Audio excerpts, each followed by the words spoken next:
En grandissant, on change. Et parfois, nos relations changent aussi. On prend des chemins différents, on s'éloigne, on se rapproche. On part vivre loin, on apprend à construire et à entretenir des relations à distance, à avoir des modes de vie différents, à être connecté tout le temps. On ghost ou on est ghosté. On préfère avoir quelques amis plutôt qu'une quinzaine de copains. Et on se rend compte que notre meilleur ami, c'est en fait une part de chacun d'entre eux. Il m'a fallu du temps pour réussir à prendre du recul sur toutes ces petites choses, mais aujourd'hui j'ai décidé d'en parler, en toute vulnérabilité et en espérant que ça puisse t'aider, car je sais que je ne suis pas seule à me poser ces questions. Alors si ça te touche d'une manière ou d'une autre, eh bien écoute-le. Bonne écoute. Moi c'est Julia, et mon but dans la vie c'est d'y trouver du sens. De profiter chaque jour, d'être inspirée, d'oser et de m'émerveiller. J'adore voyager, parler d'amour, de sexe, de philo, de psycho, d'entrepreneuriat et de dev perso. Et tout ça avec le cœur, de moi à toi ou avec des copains. Alors installe-toi comme moi, avec une soupe, et oui, pas de café latte pour moi, et prends un moment pour toi.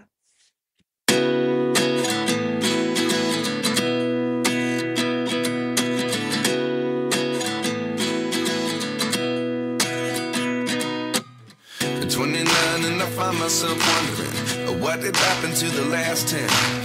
I ran away with my life, fast forward, never turn back again.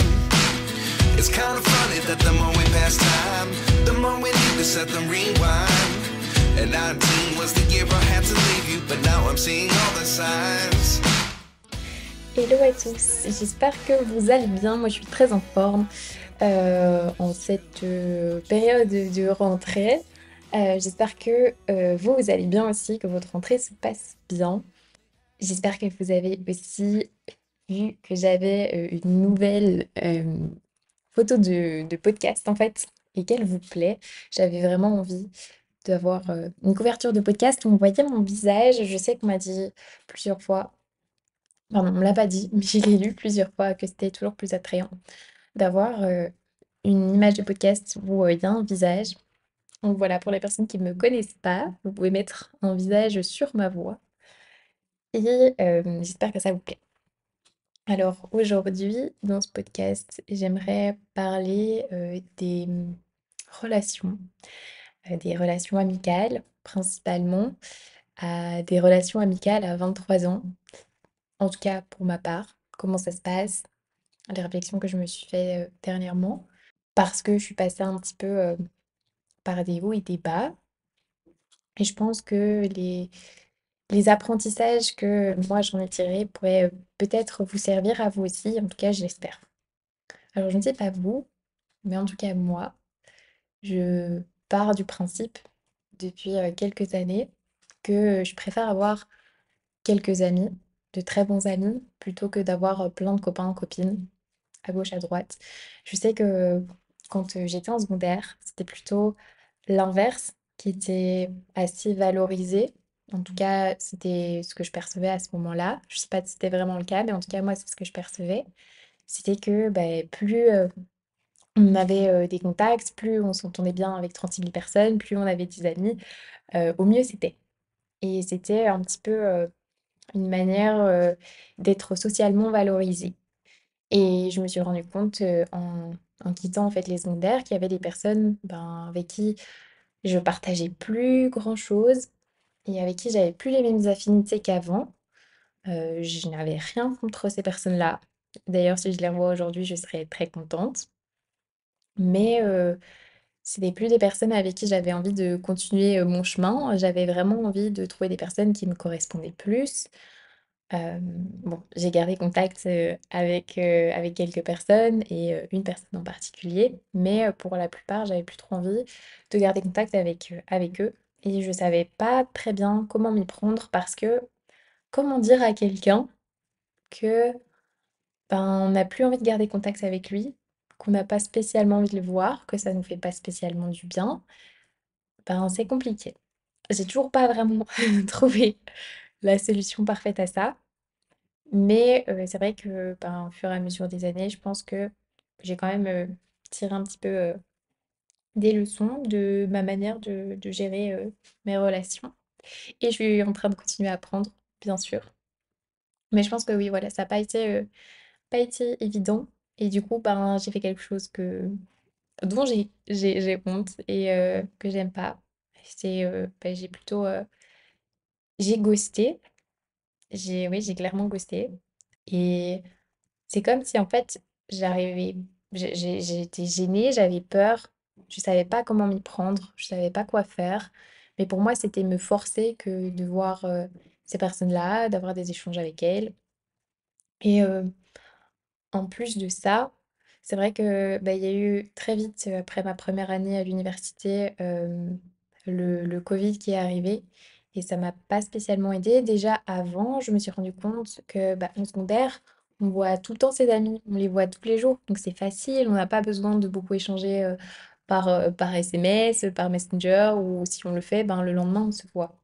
Et je me suis rendu compte que même avec les personnes avec qui j'avais vraiment très fort envie de garder contact après les secondaires, mais que je voyais plus parce que dans un autre pays, dans une autre université, beh, c'était vraiment difficile pour moi de garder contact par téléphone et c'est toujours le cas aujourd'hui. Mais maintenant, j'ai appris à l'accepter, à mieux, l'exprimer aussi, à l'extérieur et aux personnes autour de moi parce que si, ben, on l'explique pas, c'est très violent et très difficile pour les personnes autour de soi. J'ai appris aussi à accepter en parler, à le reconnaître parce que, bah, avant j'évitais d'en parler parce que je me sentais super mal, je culpabilisais et oui, maintenant j'ai appris à en parler, à l'accepter et donc petit à petit, je suis en train de gérer un petit peu ça autrement. Parce que oui, j'ai du mal à garder contact, via, les moyens de communication, genre, par SMS, je me sens très vite envahie par les messages et pour moi, ça peut paraître un petit peu brut dit comme ça, mais c'est de l'échange d'informations.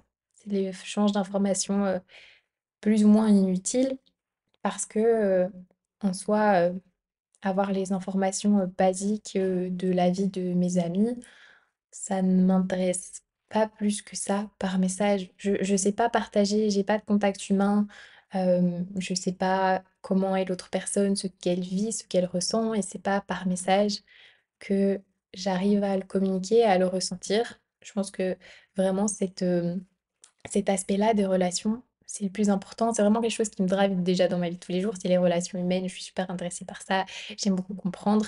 Du coup, j'ai besoin de les vivre et pour moi, communiquer par message, et via les réseaux sociaux, c'est pas une manière pour moi de vivre, les relations et je préfère clairement, en fait, au final, prendre, mon téléphone, appeler mes amis, leur proposer qu'on se voit et ou qu'on ait un appel plutôt que de se tenir au courant par message.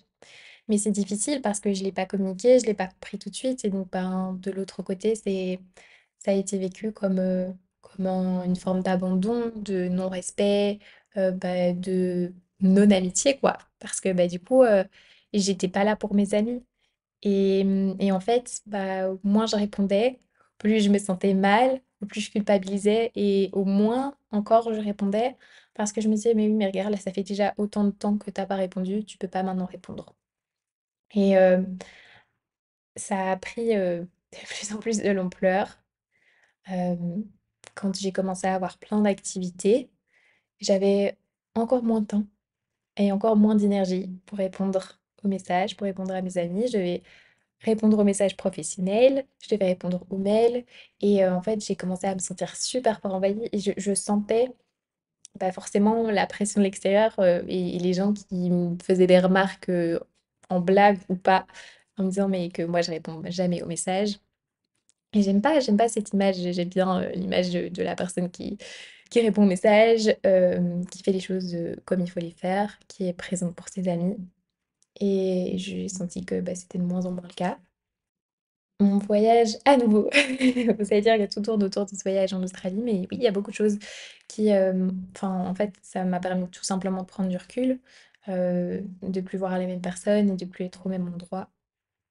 Mais j'ai l'impression que ça a été un moment qui m'a permis, avec le recul, enfin de prendre le recul et d'accepter déjà ça. Parce qu'en fait, pour moi, je pouvais pas aller mieux si, et l'expliquer, exprimer aux autres quels étaient mes ressentis si moi-même j'acceptais pas que, bah oui, OK, moi j'ai du mal avec les relations comme ça.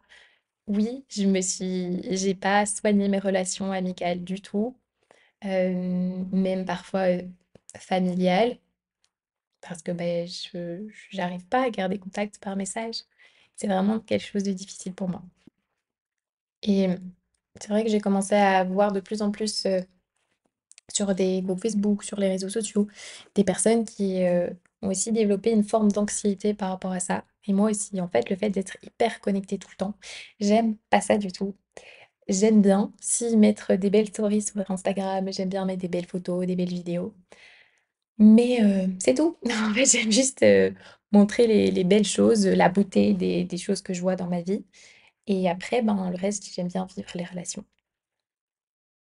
Du coup, ce que j'ai retiré un petit peu de tout ça dernièrement, c'est que, ben, déjà, il faut l'exprimer à ses amis autour de soi et il faut aussi, en tout cas, moi, ça a été comme ça que je l'ai vécu. Je sais pas, je dis pas que c'est le chemin pour tout le monde, mais j'ai réduit fortement mes relations aussi parce qu'en fait, j'avais déjà peu d'énergie. Mais si en plus je devais donner de l'énergie à 50 personnes tous les jours par message, bah, c'est compliqué pour moi. Et du coup, j'ai décidé de réduire mes relations et de me restreindre en fait juste à mes amis proches en espérant que ça allait être plus facile pour moi de leur répondre et ça a pris du temps, mais ça a été le cas petit à petit et c'est de plus en plus le cas. J'en ai aussi beaucoup parlé avec mes amis et j'ai de la chance, vraiment de la chance parce que mes amis ont compris et réellement compris, m'ont pas fait semblant de comprendre et m'acceptent en fait maintenant tout simplement comme ça. Et ça, c'est très chouette et je sais que en fait, bah, parmi mes amis, en fait, il y a des personnes qui sont comme moi. Ça m'a fait du bien aussi de voir que j'étais pas la seule. Mais du coup, ouais, vraiment essayer peut-être de réduire tout simplement, en fait, ne pas répondre aux messages auxquels on n'a pas envie de répondre, ou alors si on le sait d'une certaine manière, dire qu'on n'a pas envie de faire telle activité ou de voir telle personne. Mais moi, personnellement, j'ai toujours pas trouvé la solution par rapport à ça. Si vous l'avez, bah, n'hésitez pas à me la partager. Mais moi, j'ai toujours du mal à dire aux gens que j'ai pas spécialement envie de les voir, que j'ai pas l'énergie pour les voir. Donc, en tout cas, ça m'intéresse plus en fait, les conversations que je peux avoir, avec eux, avoir des conversations sur la pluie, le beau temps ou savoir, qui a fait quoi. Ça aussi, j'ai déjà eu des amis comme ça où, au final, on parlait plus, des autres que de nous, que de sujets vraiment intéressants et c'est pas des relations qui nourrissent. Donc, c'est logique pour moi que j'avais plus envie de les revoir et au final, ça mettait dans un état d'angoisse pas possible de savoir que j'allais les voir. Mais parce que, bah, en fait, tout simplement, c'est pas des oui, des relations qui me font du bien. Moi, c'est des relations que je décide de mettre de côté. Après, j'en suis peut-être arrivée dans une autre extrême, dernièrement, mais je vais y venir, juste après. Juste ce que je peux retenir, peut-être vous donner comme outil, c'est que c'est OK. Il y a plein de personnes qui sont dans cette anxiété-là, qui ont cette forme d'anxiété, qui ne sont pas hyper connectées, qui n'aiment pas l'être. Mais alors communiquez-le autour de vous, communiquez-le à vos amis parce que sinon c'est très violent pour eux. Enfin, ils comprennent pas ce qui se passe et pour vous, ça vous met aussi dans une position inconfortable, dans cette spirale de culpabilité où on répond pas, on répond plus et vu que j'ai pas répondu depuis autant de temps, je ne réponds toujours plus. Et, et décider d'investir de l'énergie dans les relations qui vous tiennent à cœur. Entretenez-les. C'est tellement important dans notre vie et dans votre vie de le faire. Après, je pense que je suis tombée à nouveau un petit peu dans une extrême et ça, je rejoins en fait le podcast que j'ai fait avant, où je suis tombée dans une spirale assez négative l'année scolaire qui vient de passer et où aussi, ça aussi j'ai eu ça pendant le Covid, mais ben j'ai pas envie de mettre de l'énergie dans quelque chose parce que ça me demande trop d'efforts.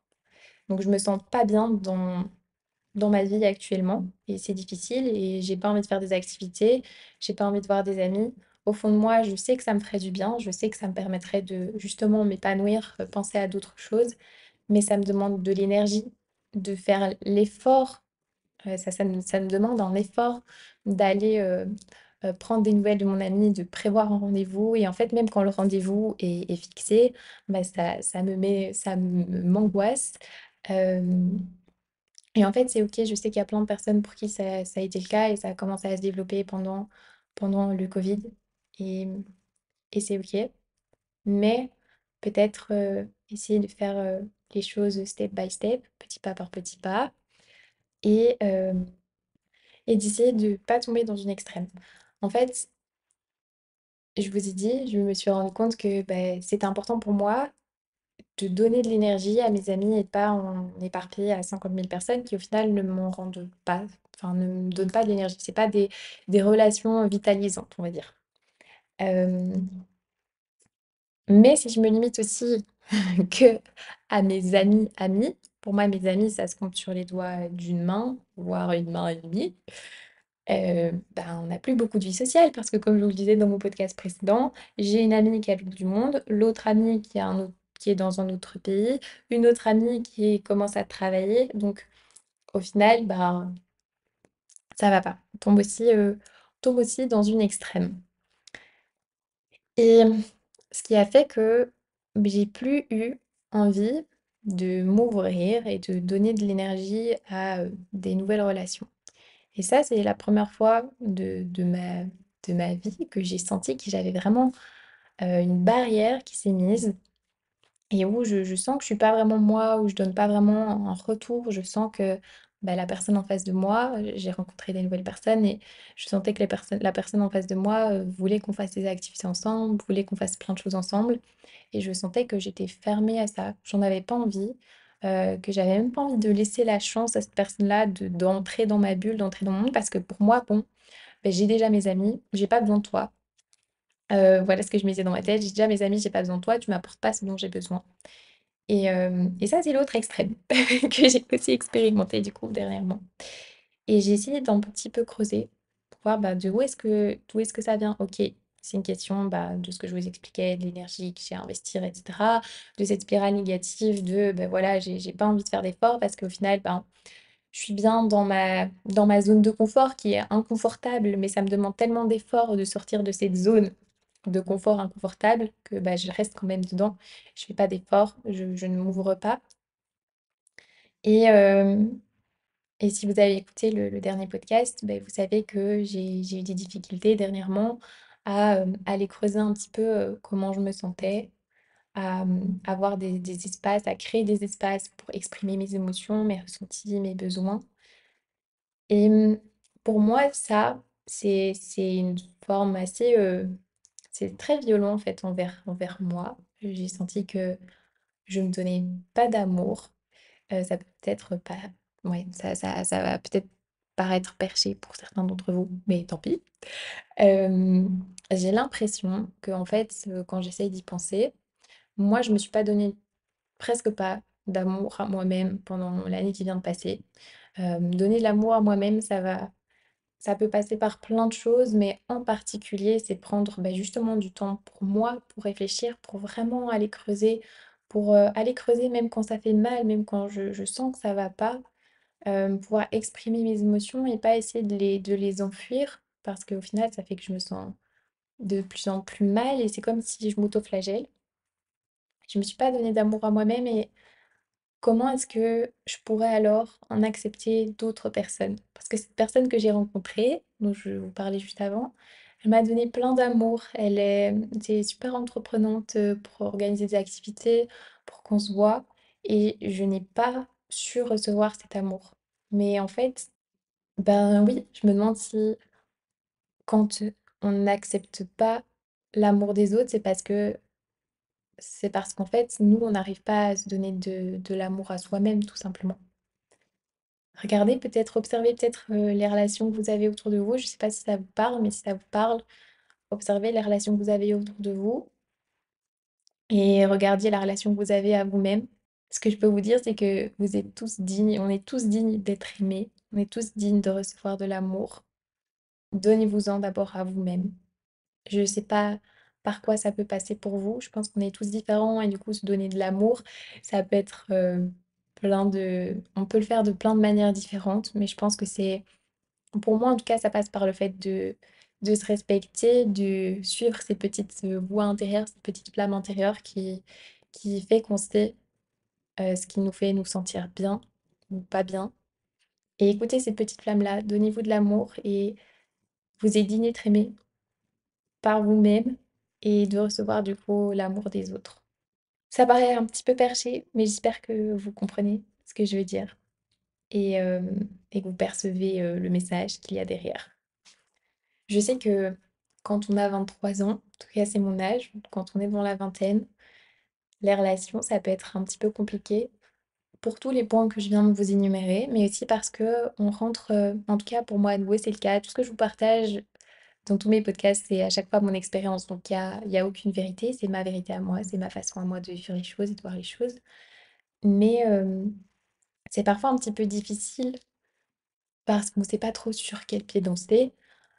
Ben, on a une amie qui va commencer à travailler, l'autre qui est à l'autre bout du monde, l'autre qui a arrêté ses études. Et nous, on est peut-être dans un stade de vie qui est différent. Et c'est un petit peu difficile de continuer à entretenir ou à construire de nouvelles relations. Mais je pense que c'est très important de prêter attention à ça et de s'entourer de personnes qui nous inspirent, de personnes qui nous comprennent, de personnes qui prennent soin de nous, de personnes avec qui on peut passer du temps. Et personnellement, je sais que derrière moi, j'ai revu un, un copain à qui j'ai justement partagé un petit peu tous mes ressentis dernièrement et qui m'a proposé de faire une nouvelle activité, encore une nouvelle activité, encore une autre nouvelle activité. Et ça me fait tellement du bien. Je sais qu'en fait, j'ai besoin aussi de ce genre de personnes dans mon entourage. J'ai besoin de ce genre de personne qui est plus ambitieux que moi, qui me tire vers le haut. Et j'ai besoin aussi d'autres personnes qui sont pas spécialement plus ambitieuses que moi, mais qui vont être là pour m'écouter. Et donc je pense que c'est intéressant aussi d'observer les relations qu'on a autour de soi et d'avoir une sorte de melting pot. Bon après je pense pas que il faut se dire bah, telle personne me convient dans ma vie, telle personne ne me convient pas dans ma vie parce qu'elle est pas assez ambitieuse, parce que j'ai déjà un ami qui est ambitieux, donc maintenant il me faut un ami qui n'est pas trop ambitieux. C'est pas ça. Mais je pense que c'est intéressant d'avoir un petit peu tout et que hem, justement, c'est ça qui est chouette aussi dans le fait d'avoir plusieurs amis. Il y aura rarement, pour moi en tout cas, jamais, j'ai l'impression, en tout cas c'est l'apprentissage que j'ai fait ces derniers temps, ces dernières années, hem, un ami ou une amie qui remplit tous les critères de l'ami ou l'amie parfaite. Pour moi, chaque ami a une particularité différente, a des capacités différentes qui vont faire que bah, parfois ça va me faire du bien d'être avec telle personne, parfois ça va me faire du bien d'être avec telle personne, parce qu'ils vont m'apporter des visions différentes, des choses différentes. Et c'est ça qui fait justement la beauté de nos amis, c'est qu'ils ont tous des aspects et des particularités différentes et que bah, c'est trop chouette, mais on trouvera peut-être pas en une personne tout ce qu'on recherche. Pour moi, c'est ça pour moi, tout ce que je recherche chez un meilleur ami, une meilleure amie, absolument tout, je l'ai trouvé chez mon copain. Bien sûr, il a aussi, des petits points qui sont plus difficiles à vivre, comme moi j'ai des petits points qui sont plus difficiles à vivre pour lui. Mais, mon meilleur ami et mon copain et mon amoureux, bah, c'est Gauthier. Mais c'est vrai que je suis sortie un petit peu de cette illusion de, pour moi, ma meilleure amie, doit absolument, être comme ceci, être comme cela, parce qu'en fait, sinon j'étais très souvent dans la déception. Si moi, je suis une personne qui suis très, tactile, bah, il faut que ma meilleure amie le soit aussi et ben, pendant des années, j'ai été attristée par rapport à ça alors que, ben, ma meilleure amie avait, d'autres manières, en fait, d'exprimer tout simplement son amour et n'est pas quelqu'un de tactile. Et aussi juste le mot meilleur ami, ça aussi, j'ai l'impression que c'est comme, on peut pas avoir plusieurs meilleurs amis. C'est tu ma meilleure amie ou si je dis, devant tout le monde que telle personne est ma meilleure amie, ça pourrait en blesser une autre. Mais en fait, pour moi, cette autre personne est aussi ma meilleure amie. Donc pour moi, j'ai 2 meilleures amies et j'espère que ça ne les blesse pas l'une ou l'autre de l'entendre, mais pour moi, j'ai 2 meilleures amies et elles m'apportent énormément. Hem, il y en a une que je connais depuis des années et des années et c'est aussi pour ça que c'est ma meilleure amie, c'est parce qu'on partage beaucoup de choses ensemble et parce qu'on les partage depuis des années. Là, ça fait depuis plus de 10 ans, en fait, oui, c'est énorme. Hem et puis, j'ai une autre, meilleure amie avec qui je suis beaucoup plus en contact aussi et avec qui j'ai un rapport et une relation qui est extrêmement, chaleureuse. C'est comme ma sœur pour moi. Donc, voilà, je pense que ça aussi, c'est une réflexion que je me suis faite. Je pense pas que en une personne, on peut tout trouver et c'est pas grave. Et en fait, en l'acceptant, en fait, en prenant conscience de ça, j'ai l'impression que j'ai beaucoup plus accepté et profité et aimé les relations que j'avais avec mes amis. En tout cas, j'espère que ce podcast va vous apporter des pistes de réflexion, que, que mes réflexions, en tout cas moi, vous auront permis, enfin en fait, vous auront tout simplement inspiré, vous auront rassuré peut-être à vous dire que vous n'êtes pas tout seul et que c'est normal. Et moi, j'ai encore beaucoup de travail à faire pour prendre soin de mes relations, pour entretenir mes relations, pour ne pas ghoster, pour ne pas faire de mal tout simplement aux gens qui se trouvent autour de moi. Mais c'est vrai que ça reste quelque chose de assez compliqué parfois. Et là, le fait d'en parler et de le partager, c'est une énorme. En fait, oups, je le, je le partage pas avec beaucoup de stress ou d'appréhension, donc je suis contente. J'ai l'impression que ça veut dire que bah, il y a encore une autre partie de moi qui accepte ça, qui accepte cette part d'ombre chez moi. Si vous avez écouté le podcast d'avant, vous verrez de quoi je veux parler. Je pourrais peut-être faire d'ailleurs un podcast un petit peu plus poussé sur les parts d'ombre et de lumière. Je pense qu'il y a énormément de choses à dire sur le sujet. Avec le podcast d'avant, c'était un petit peu un melting pot de plein de choses, mais où rien n'était vraiment approfondi. Or, j'aime bien parler des sujets de manière plus approfondie. Mais voilà, ça fait partie de mes, de mes parts d'ombre, ces choses-là. Et c'est OK. Et je travaille dessus et j'ai encore plein de temps pour travailler dessus et voilà. J'ai plein d'amour à donner, j'ai plein d'amour à recevoir. C'est ce que j'en retiens en tout cas. Voilà, j'espère que ce podcast vous aura plu. Je dis toujours la même phrase, c'est nul, c'est bateau. Mais voilà, j'espère qu'il vous aura inspiré. N'hésitez pas à me faire des retours. N'ayez pas peur, je ne mange pas, je ne mords pas. Ça me ferait vraiment plaisir. Parce que ben, pour le moment, mon podcast est un bébé podcast. J'ai envie de le faire grandir. Pour ça, il faut que je sois rigoureuse. Mais ça me fait vraiment plaisir d'avoir des retours. Et c'est vrai que j'en ai eu pas mal au début. Mais là, j'en ai encore besoin. J'ai encore envie pour pouvoir l'améliorer et le faire grandir. Donc voilà. Si ce podcast vous a apporté de la valeur, de l'amour, n'hésitez pas à le partager autour de vous. N'hésitez pas à donner un petit peu d'amour autour de vous à quelqu'un qui pourrait en avoir besoin.